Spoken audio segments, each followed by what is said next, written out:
Selamat malam, Pak Faisal. Ya, terima kasih atas kesempatannya, Pak, untuk melakukan wawancara ini. Perkenalkan, kami dari mahasiswa semester 9 Universitas Pelita Harapan yang sedang menjalani mata kuliah wawasan dunia Kristen. Jadi, untuk wawancara ini kami lakukan seputar gereja dan juga akhir zaman. Dan seizin Bapak, untuk meeting ini akan kami record dan akan kami edit sesuai dengan keperluan ujian kami.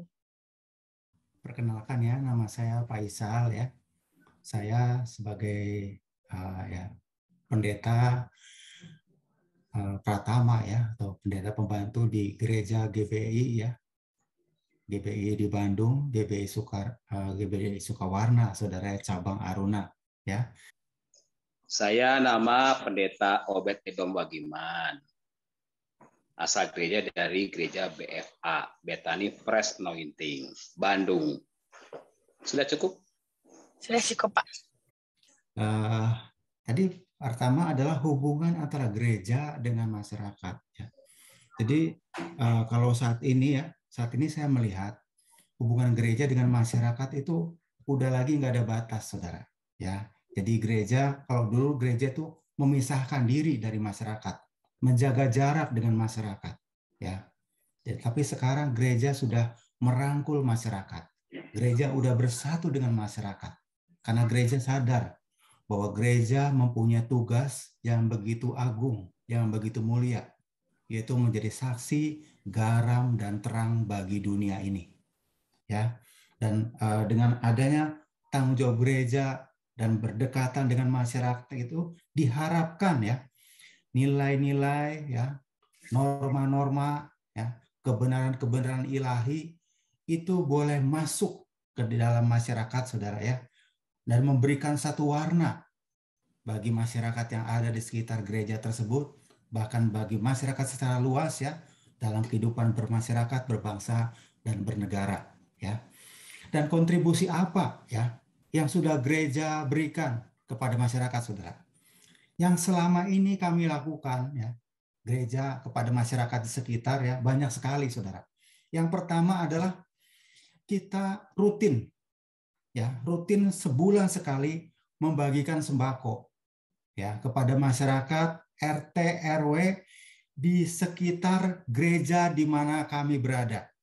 Ya, pertama sembako. Terus yang kedua, gereja juga menyediakan dirinya tempatnya untuk dijadikan tempat vaksinasi. Dia menyediakan juga tempatnya untuk apa, saudara? Untuk kegiatan donor darah. Ya, kita percaya dengan kegiatan donor darah ini bisa memberkati saudara-saudari seiman maupun yang bukan seiman, untuk mereka boleh boleh terselamatkan ya dari sakitnya, saudara ya. Lalu berikutnya lagi juga kita ada program juga, bukan cuma berkati lokasi RT RW sekitar gereja, tapi juga kita ada program berkati kota, saudara ya. Dan sampai sekarang masih berjalan, yaitu memberikan nasi bungkus ya, nasi box kepada tukang parkir ya, yang nyapu di jalan, terus yang ada di lampu merah ya, gelandangan dan tunawisma ya. Jadi itu yang kita lakukan sampai saat ini. Semoga cukup menjawab ya. Ya, firman Tuhan mengatakan bahwa kita mesti mengasihi semua manusia.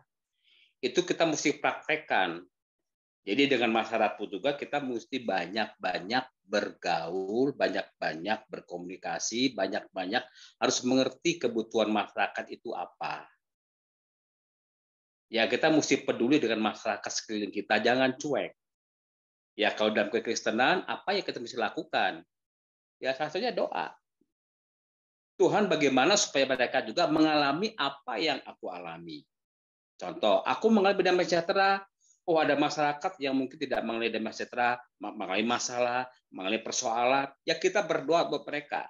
Setelah berdoa, kalau Tuhan suruh kasih untuk kita berkomunikasi, kita bisa sharing dengan mereka. Dan saya percaya oleh karena tuntunan Roh Kudus, mereka akan terbuka di lo masalahnya apa.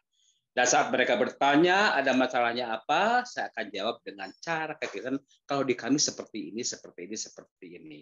Sehingga apa yang kita lakukan akan membawa dampak bagi masyarakat.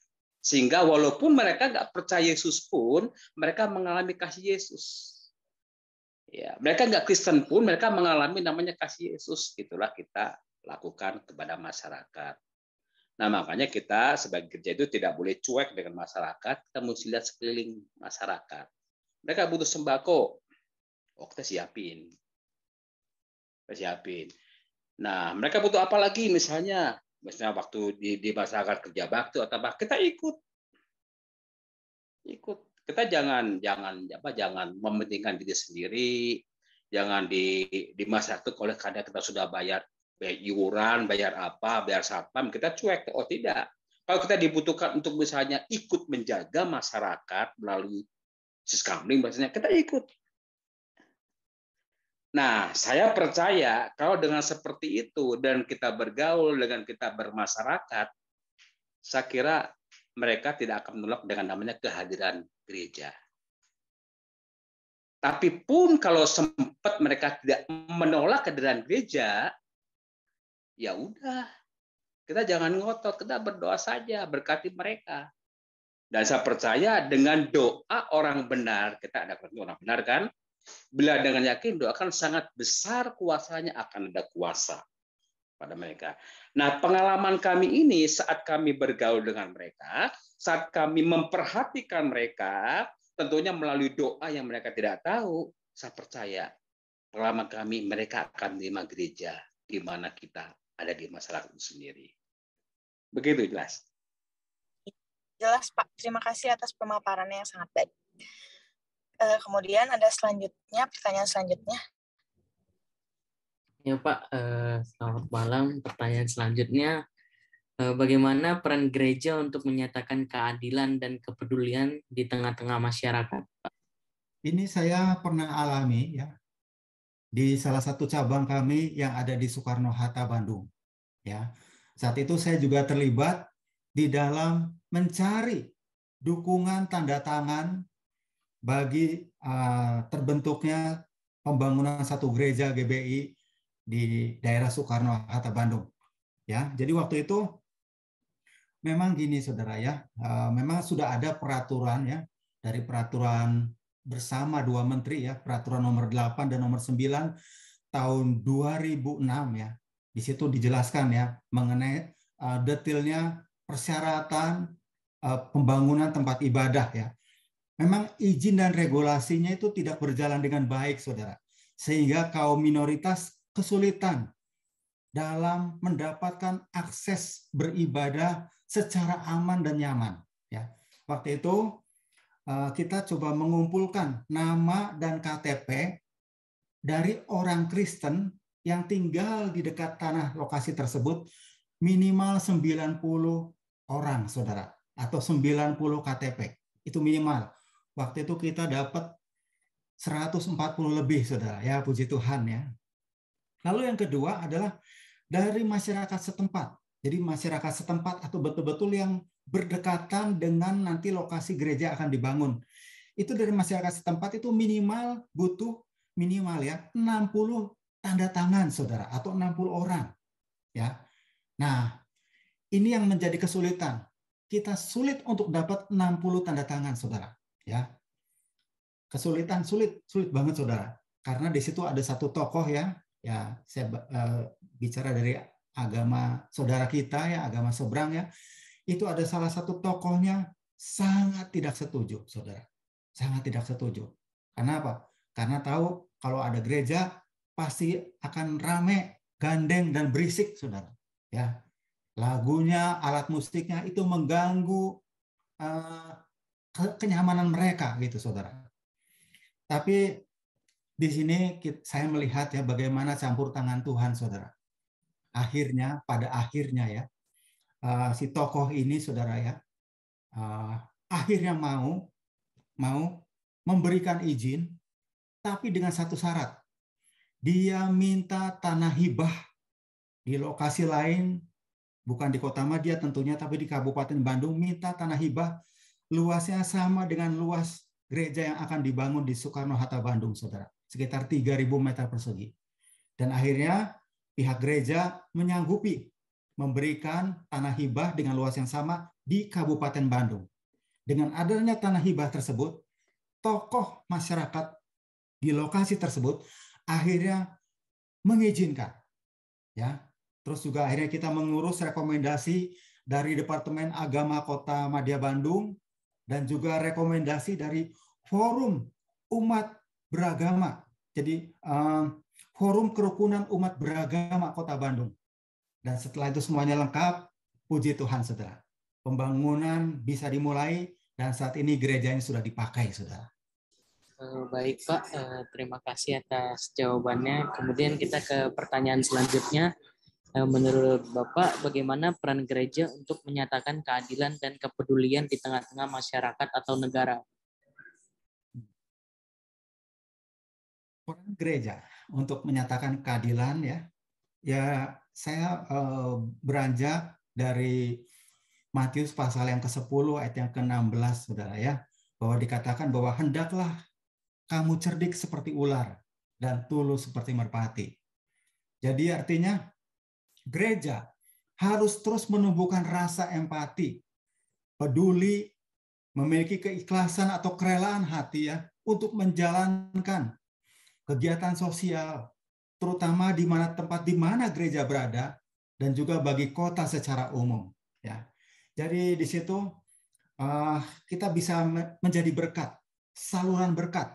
Jadi firman Tuhan jelas katakan bahwa yang lebih bisa memberkati yang berkekurangan, saudara. Ya. Dan juga kita pernah lakukan, saudara, ya, memberikan bantuan kepada yayasan atau panti asuhan Muslim. Wow, itu luar biasa, ya. Jadi itu yang saya berharap apa yang kita lakukan itu boleh mengubah pikiran dan paradigma mereka bahwa kita adalah bersaudara. Ya.